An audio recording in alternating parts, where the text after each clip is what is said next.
Macau foi na semana passada palco de duas manifestações massivas contra a promulgação do chamado regime de garantias dos titulares dos principais cargos públicos. As ações de protesto foram as mais significativas a ter o território como palco desde a transferência da soberania em 1999 e obrigaram Fernando Chui Sayón a retirar da discussão legislativa a polémica proposta de lei.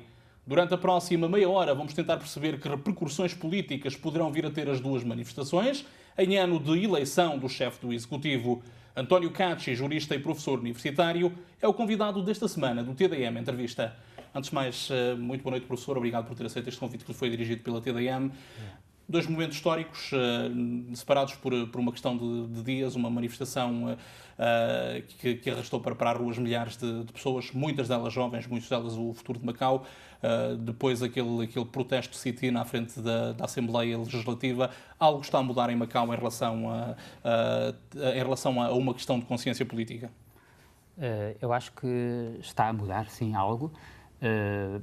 Poderá haver uma mudança na consciência cívica e política de muitos residentes de Macau, mas acho que há, sobretudo, uma maior disponibilidade para determinadas organizações promoverem a mobilização da juventude e uma maior disponibilidade das próprias pessoas, neste caso, sobretudo de jovens estudantes, de serem mobilizados. Porque eu penso que a consciência das pessoas em relação às graves injustiças que existem em Macau, ao facto, por exemplo, de haver muito dinheiro em Macau, mas isso não se traduzir numa melhoria das condições de vida da população, numa melhoria da qualidade de vida dos residentes, já existia desde há muito tempo. Em conversas a título privado, as pessoas já desde há muito que iam manifestando a sua insatisfação, iam manifestando a sua opinião negativa sobre o regime político vigente, sobre os governantes e sobre as suas políticas.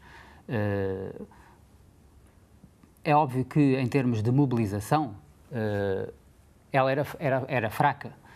As primeiras manifestações que houve contra o governo após a transferência de soberania foram realizadas por operários da construção civil, logo no ano 2000. Depois, ano após ano, sobretudo no 1º de maio, foram sendo também realizadas outras manifestações convocadas por associações operárias independentes, portanto, não só ligadas aos operários da construção civil, mas também a outros setores.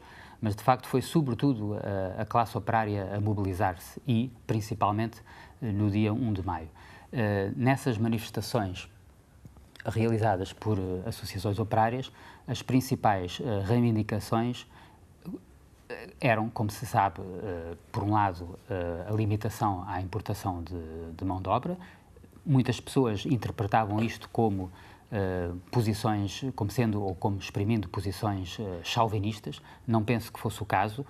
Concorde-se ou não com a questão da importação de mão de obra, o facto é que aquilo que motivava essas associações e os trabalhadores que participavam nessas manifestações eram, sobretudo, as preocupações relacionadas com a preservação de padrões mínimos de proteção sociolaboral para os trabalhadores de Macau. Diz-se muitas vezes que os trabalhadores de Macau são muito protegidos. A verdade é que não são nada protegidos, porque a legislação laboral não os protege suficientemente. Não há salário mínimo, não há convenções coletivas de trabalho. Antigamente até estava prevista a possibilidade de haver convenções coletivas de trabalho e estava reconhecida por lei o seu reconhecimento, estava previsto na lei o seu reconhecimento como fontes de direito do trabalho, mas isso deixou de estar presente na lei 7 de 2008, portanto na nova lei do trabalho. Ou seja, várias foram, portanto, Têm vindo a perder direitos, de certa forma, os trabalhadores de Macau. Não distinguindo sequer entre trabalhadores não residentes, é claro que os trabalhadores não residentes há uma outra quadratura legal que, de certa forma, os prejudica ainda mais, mas de uma forma geral, os trabalhadores do território têm vindo a perder direitos. Eu penso que têm vindo a perder direitos, pelo menos no quadro da lei. É óbvio que, precisamente como a economia de Macau tem crescido e, portanto, a taxa de desemprego tem vindo a diminuir. Em princípio, o seu poder reivindicativo é um pouco maior, mas não é tão grande como seria se eles estivessem fortemente organizados em associações sindicais e se essas associações sindicais depois celebrassem convenções coletivas de trabalho e se essas convenções coletivas de trabalho fossem reconhecidas pela lei. Repare-se que nunca houve aqui uma grande tradição, de facto, de celebração de convenções coletivas de trabalho, mas aquilo que eu há pouco estava a apontar à Lei 7 de 2008 foi o facto de essa lei ter deixado de prever o reconhecimento das convenções coletivas de trabalho como fontes do direito do trabalho, o que significa que agora, mesmo que venham a ser celebradas convenções de trabalho, imaginemos que o movimento sindical se desenvolve nesse sentido, o facto é que depois se colocará a questão de saber qual é o valor jurídico dessas convenções coletivas, uma vez que a nova Lei do Trabalho deixou de reconhecer o seu valor. Depois houve outras alterações negativas na Lei 7 de 2008. De qualquer modo, o que eu estava há pouco a querer dizer é que, portanto, essas manifestações que vinham a ser realizadas ao longo dos anos, no dia 1 de maio, não só exigiam limitações à importação de mão de obra do exterior, com o objetivo de tentar, tanto quanto possível, manter um certo poder reivindicativo dos trabalhadores locais e, portanto, evitar a descida contínua dos seus níveis de proteção sociolaboral, uma vez que, quanto mais expostos à concorrência, uma vez que não há grande regulamentação, é óbvio que um afluxo de mais trabalhadores não residentes poderia eventualmente levar a colocar em causa os direitos que eles já tivessem adquiridos e poderia mesmo vir a puxar os salários para baixo, uma vez que não há salário mínimo. Mas não era só a questão da importação da mão de obra que era normalmente focada pelos manifestantes. Sim, nos últimos anos vimos surgir um certo pot-pourri de questões que se juntaram e víamos nas ruas no 1º de Maio manifestações com várias causas. Isto enfraquece ou fortalece as exigências de quem sai à rua para protestar? Eu acho que isto fortalece, porque embora algumas dessas questões não tenham a ver com o quadro, digamos, específico das relações de trabalho, isto é, não envolvam a relação entre empregador e trabalhador e, eventualmente, até ultrapassem o próprio âmbito do direito do trabalho, têm normalmente a ver, sobretudo, com as questões, com as condições de vida dos trabalhadores. Eu ia há pouco acrescentar, mas sem depois deixar de falar também dessas reivindicações adiantadas já na manifestação do 1º de Maio deste ano, mas ia também assinalar o facto de que, pelo menos desde 2006, e talvez até antes, mas lembro-me de ter visto isso sempre nas manifestações do 1º de Maio de 2006, uma das reivindicações centrais que aparecia sempre era a do sufrágio universal. Portanto, desde 2006, que nas manifestações do 1º de Maio aparece sempre pelo menos um cartaz a dizer uma pessoa, um voto. E, portanto, a par daquela questão que era mais referida pelos meios de comunicação social e que se referia à limitação da importação de mão de obra, veio depois também ocupar um lugar central a reivindicação do sufrágio universal nas manifestações do 1º de Maio.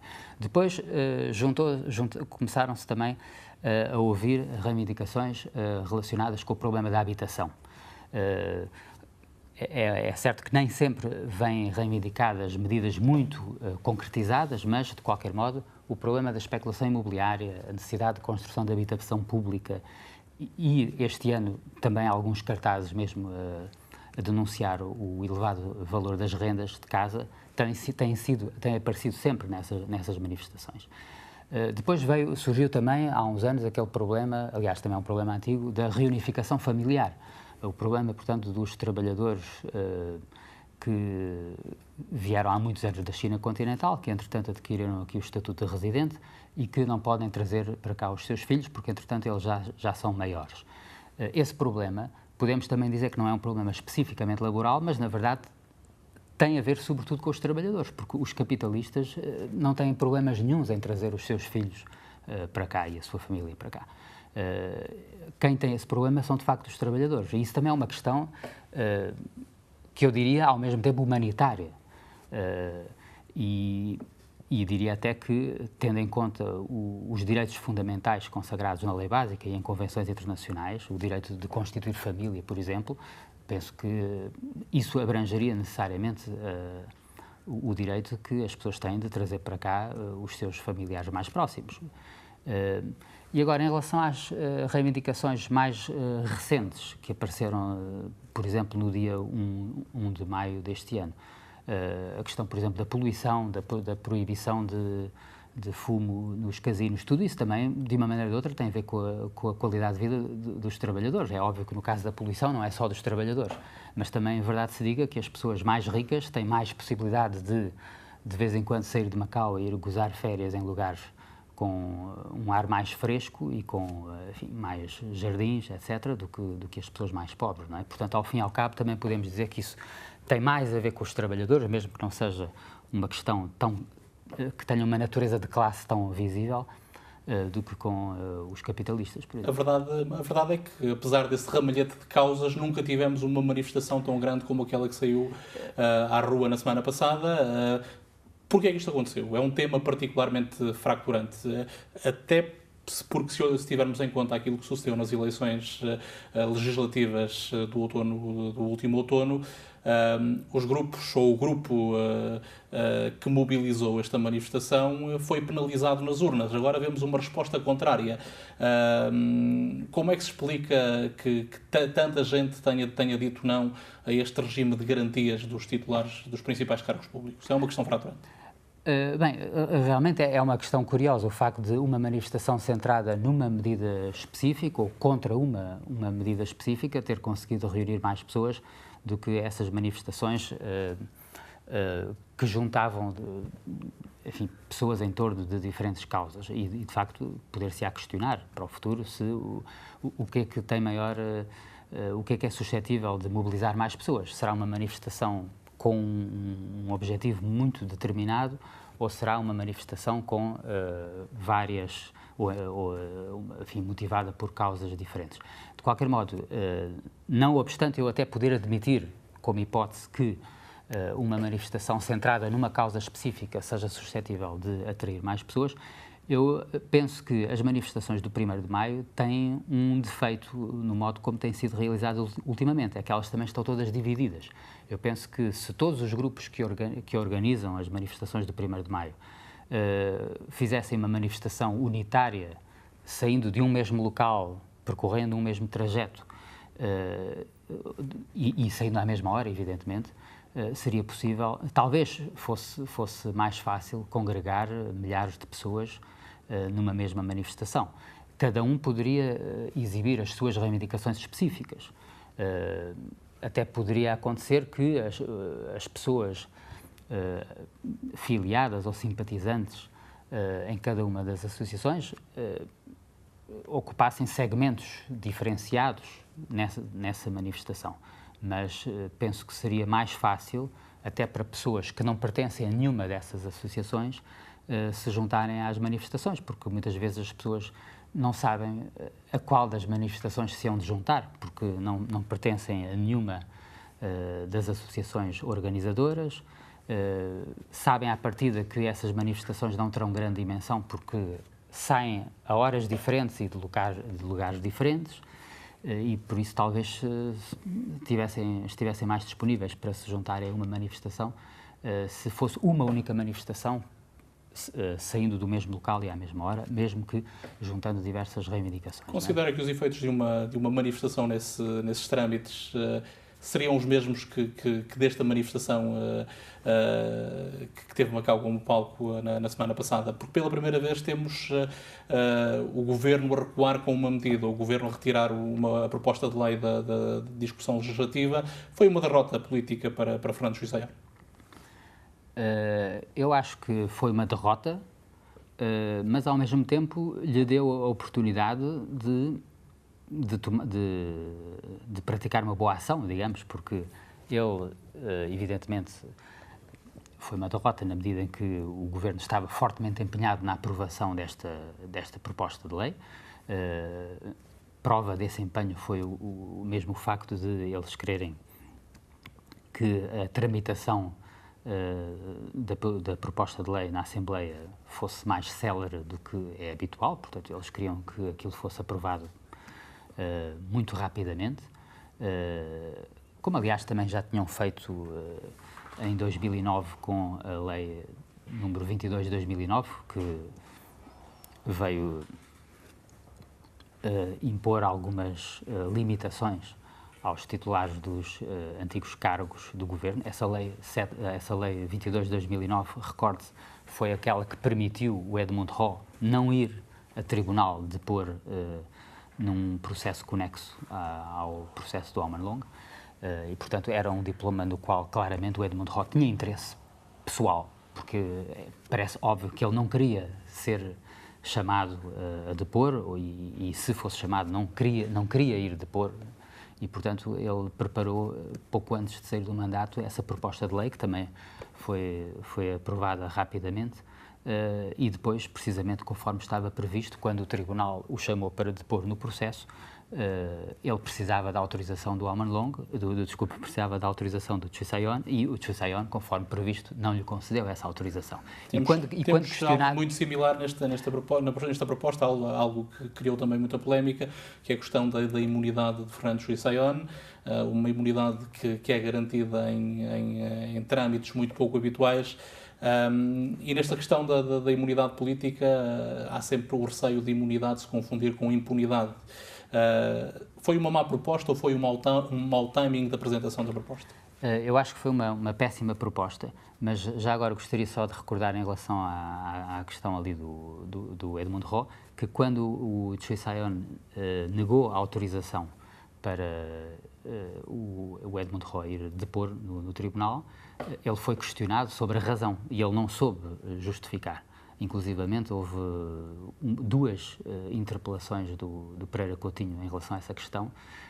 Na primeira resposta, ele não disse nada, praticamente, ou seja, deu uma resposta da qual nada se poderia extrair, não se via lá razão nenhuma, e depois, quando o Pereira Coutinho voltou a perguntar isso na interpelação seguinte, a resposta do Governo foi, como aliás muitas vezes acontece nas instituições da RAEM, foi: nós não temos mais nada a acrescentar. Portanto, a resposta foi literalmente esta: não temos mais nada a acrescentar. A pergunta já teve resposta, mas não tinha tido resposta de facto, porque na resposta à primeira pergunta ele também não tinha dado qualquer justificação inteligível que apontasse ou que permitisse ver minimamente o fundamento da decisão de não deixar o Edmund Hall ir depor. Agora, eu acho que em relação à proposta que foi apresentada agora, não foi apenas um mau timing, foi uma proposta cujo conteúdo é negativo, penso eu, e nomeadamente nessa questão da imunidade, porque essa imunidade realmente implica impunidade, pelo menos durante os 5 ou 10 anos em que o chefe do Executivo esteja a exercer funções. Isto é, uma vez que ele, durante os 5 ou 10 anos em que esteja a exercer funções, não pode ser objeto de procedimento criminal, e dado que o procedimento criminal abrange várias fases, investigação, acusação, eventualmente a instrução e depois o julgamento, que pode culminar na condenação ou na absolvição, é óbvio que durante esses anos haveria imunidade e impunidade. É claro que depois de ele cessar o seu mandato, poderia então dar-se início ao procedimento criminal, que poderia vir a culminar numa sentença condenatória, eventualmente, e aí então ele seria punido. Ou seja, dir-se-á, não há uma impunidade vitalícia. Mas não há impunidade vitalícia porque não há imunidade vitalícia. Ou seja, há uma imunidade durante os 5 ou 10 anos em que ele esteja no poder e durante esses mesmos anos haverá impunidade. E conforme foi dito nas manifestações, até se poderia dar o caso de o chefe de executivo, pouco tempo antes de cessar o seu mandato, fugir para um país que não tivesse tratado de extradição com Macau, e nesse caso, mesmo que houvesse aqui um procedimento criminal contra ele, ele não viria depois, não seria extraditado para Macau para cumprir a pena. Esta questão do regime de garantias dos titulares dos altos cargos políticos é também uma questão de legitimidade democrática ou não? Se tivéssemos um regime diferente, um regime em que o governo fosse eleito, a receptividade de uma proposta deste teor seria diferente? Ou a população do território ainda não faz este tipo de ligação? Embora eu, evidentemente, não possa saber, digamos, em termos percentuais, qual será a percentagem da população, e nomeadamente dos manifestantes, que é influenciado na sua condenação a este diploma por causa da falta de legitimidade dos governantes, portanto, embora evidentemente que eu não tenha dados sobre isso, mas não me custa acreditar que muitas pessoas realmente sejam movidas também por isso, ou seja, considerem que como estes governantes vão lá porque são escolhidos por uma oligarquia conluiada com a casta dirigente do Partido Comunista Chinês. Não são legitimados pelo povo, não são pessoas que apresentem um programa político perante o povo e que vejam depois o seu programa sufragado e vejam-se a si próprios, portanto, enquanto pessoas escolhidas pelo povo para desempenharem um cargo que, de facto, admito que seja árduo durante 5 ou 10 anos, mas, pelo contrário, são pessoas que não têm essa legitimidade, portanto, como disse há pouco, são escolhidas, no fundo, pela oligarquia local e pela casta dirigente do Partido Comunista Chinês.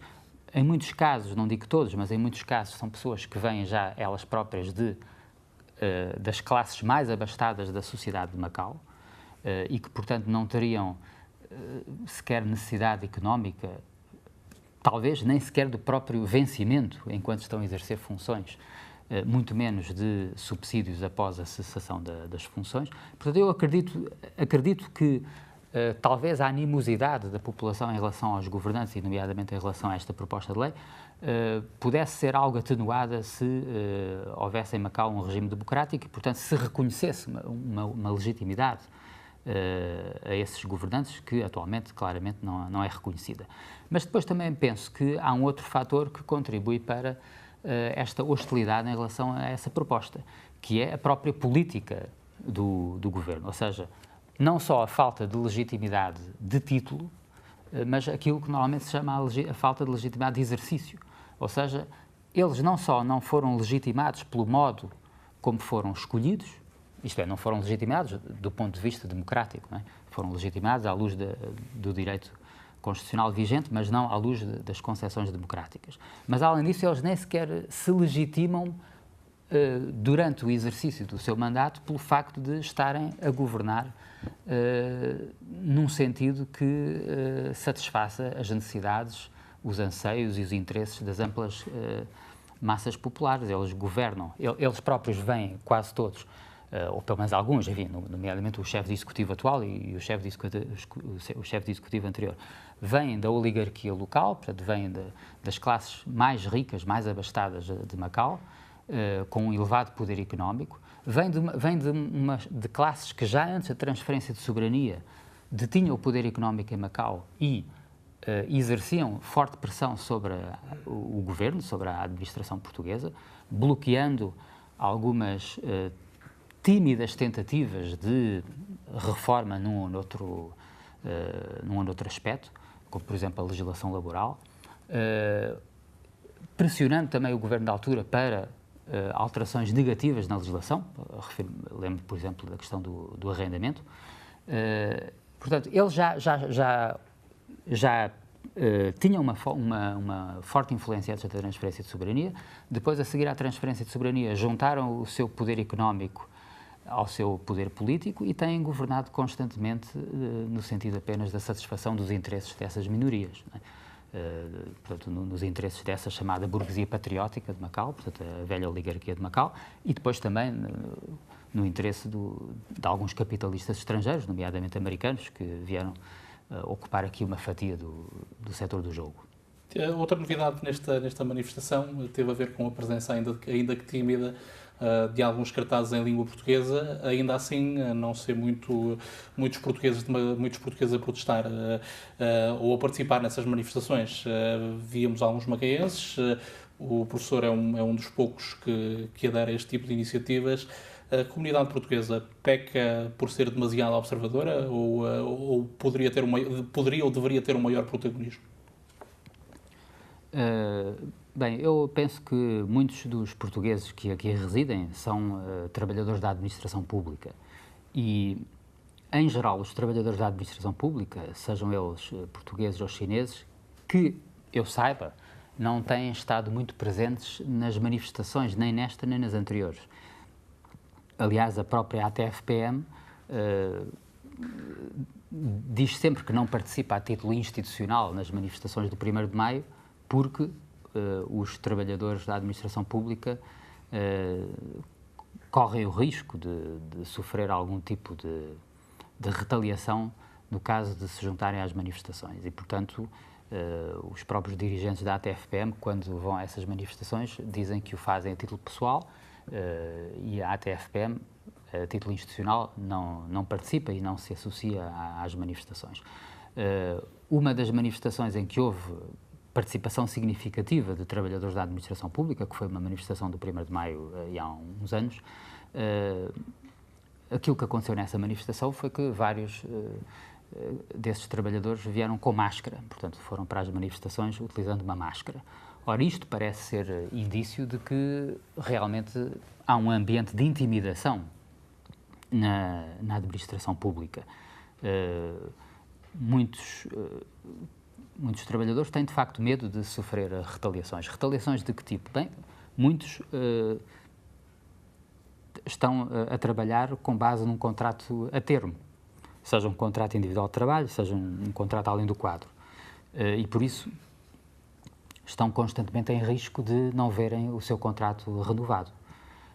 Mesmo aqueles que pertencem aos quadros temem retaliações em matéria, por exemplo, de classificação de serviço, ou temem, no fundo, que lhes seja feita a vida negra dentro dos serviços, em matéria, por exemplo, de distribuição de tarefas, etc. Portanto, que há medo na administração pública, isso é patente desde a transferência de soberania. Quer membros do governo, quer dirigentes da administração pública, deram muitas vezes indicações aos seus subordinados de que deveriam adotar uma atitude daquilo que eles consideram como sendo de lealdade política em relação ao governo, ou seja, o modo como eles interpretam o dever de neutralidade dos trabalhadores da administração pública é próprio de uma concepção autoritária ou mesmo totalitária e não de uma concepção liberal e democrática. Portanto, eles não consideram que os trabalhadores da administração pública sejam pessoas como quaisquer outras, que durante as horas de serviço e no local de serviço, evidentemente, têm que observar neutralidade política, de forma a cumprirem como deve ser as suas funções, mas que fora do local de trabalho e fora do horário de trabalho são pessoas como quaisquer outras que podem exprimir livremente as suas opiniões a favor ou contra qualquer medida do governo. Não é? Há já um outro protesto agendado para a próxima semana. Isto pode significar algo mais para... mencionava há pouco que a questão de uma maior abertura política, no sentido do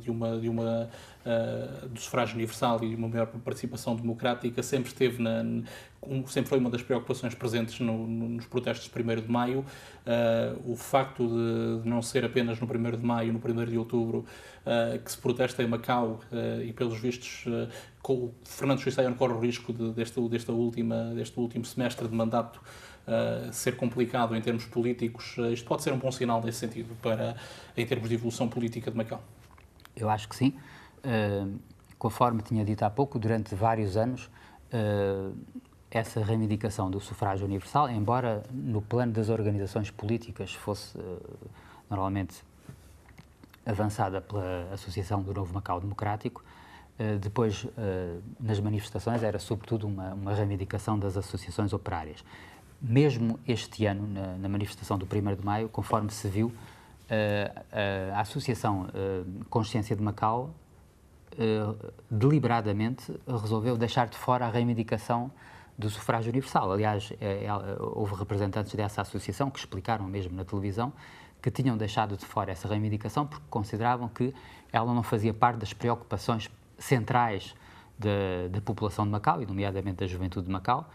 Mas o facto é que nessa mesma manifestação em que a Associação Consciência de Macau deixou de fora essa reivindicação, as associações operárias mantiveram essa reivindicação, porque estava lá, mais uma vez, uma pessoa, um voto. E, aliás, não só uma pessoa, um voto, mas também, tradicionalmente, essas associações do movimento operário denunciavam precisamente o conluio entre os governantes e os capitalistas e, portanto, associavam a reivindicação da democracia à condenação a um regime político precisamente assente na aliança entre, diria, não na aliança, na identidade, na quase identidade entre governantes e capitalistas, uma vez que o governo é ele próprio dirigido por capitalistas e se identifica completamente com os interesses dos capitalistas.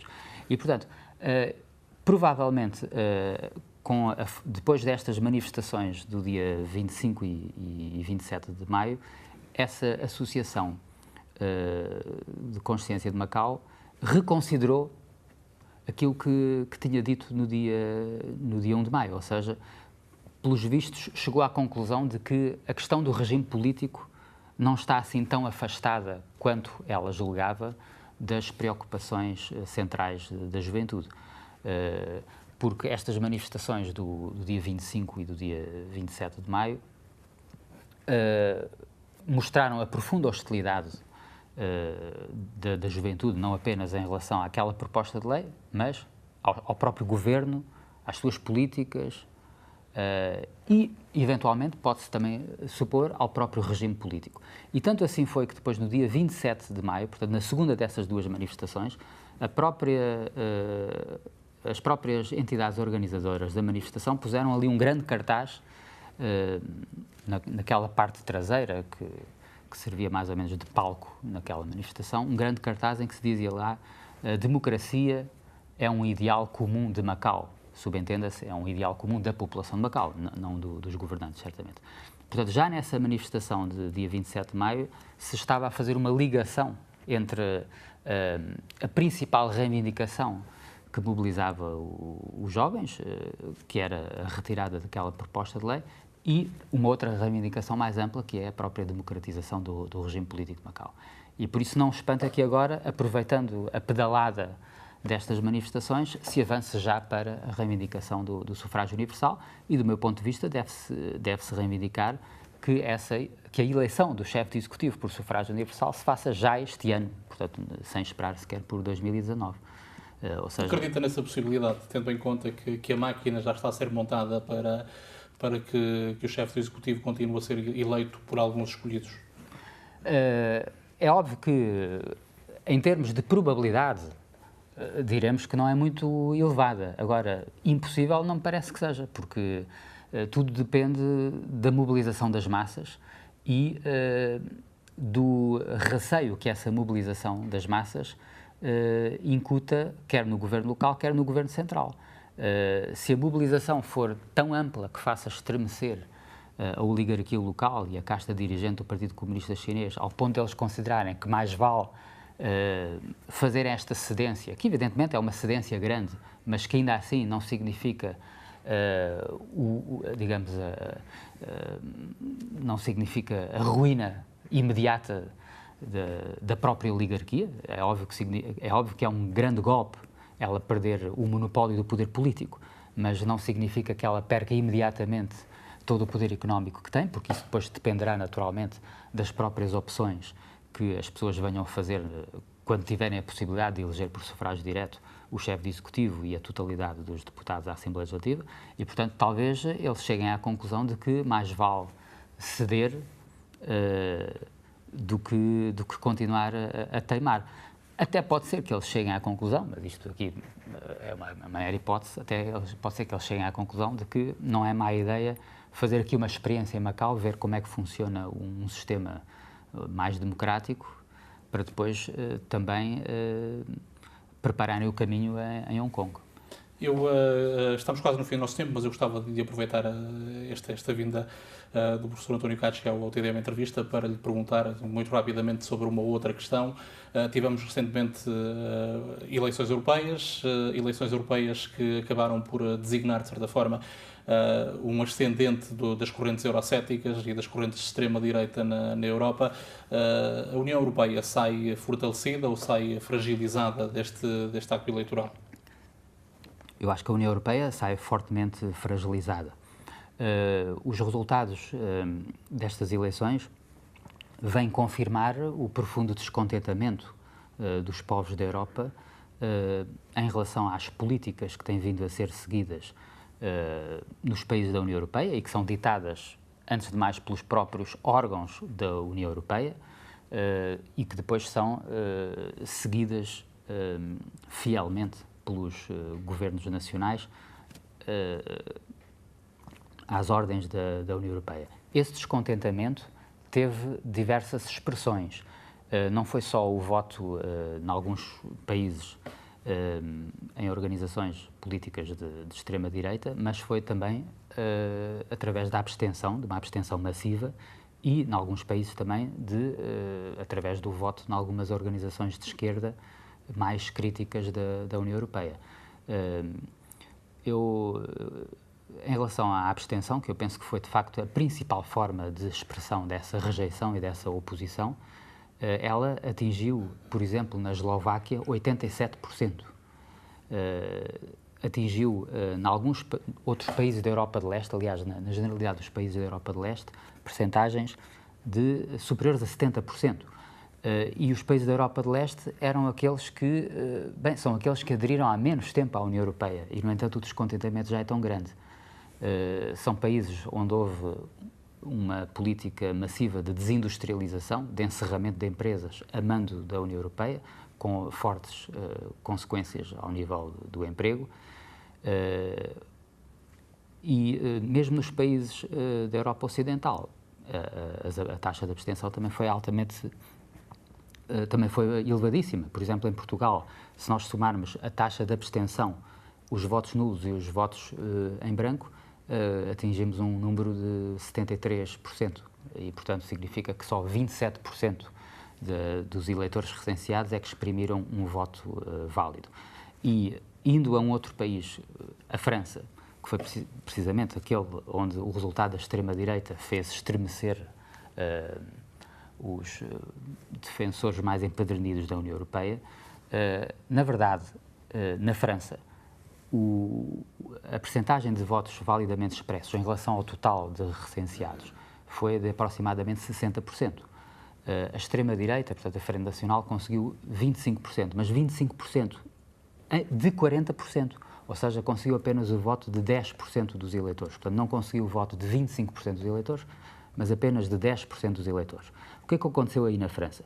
Na França, todos os grandes partidos perderam votos desde as eleições anteriores, e nomeadamente por comparação com as eleições presidenciais que levaram, digamos, ao início deste novo ciclo com a presidência do François Hollande.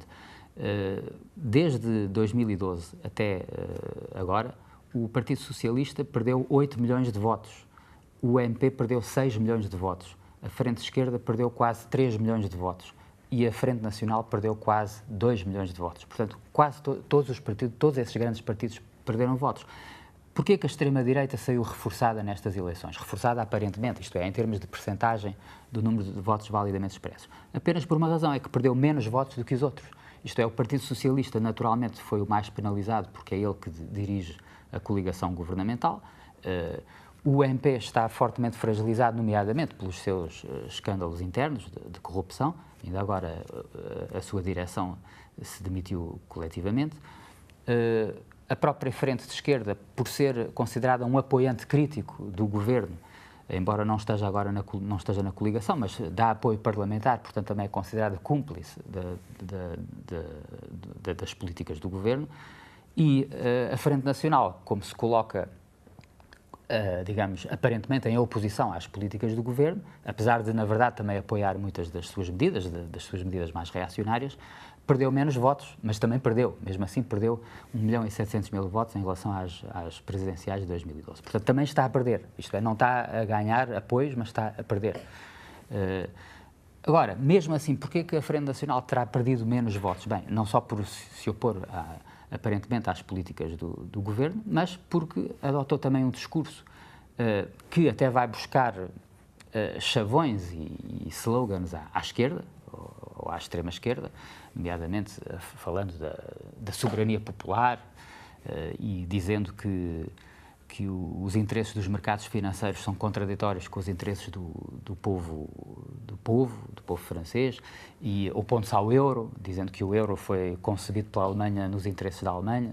Enfim, é óbvio que isso não é bem verdade, porque o euro também tem prejudicado fortemente os trabalhadores da Alemanha, porque a competitividade alemã tem sido, em grande parte, feita à custa da desvalorização salarial, portanto, da redução dos custos de trabalho. Mas, de qualquer modo, essa postura anti-euro, evidentemente que é suscetível, mesmo assim, de colher simpatias, mesmo que venha de um partido de extrema-direita, não é? Abeiram-se, então, dias de desafio para a Europa. Doutora, agradeço-lhe o facto de ter aceito este convite que lhe foi dirigido pela TDM, mas mais, quanto a si que nos acompanhou a partir de casa, o nosso muito obrigado pela sua preferência. O TDM Entrevista regressa na próxima terça-feira, após o telejornal, com um novo tema e um novo convidado.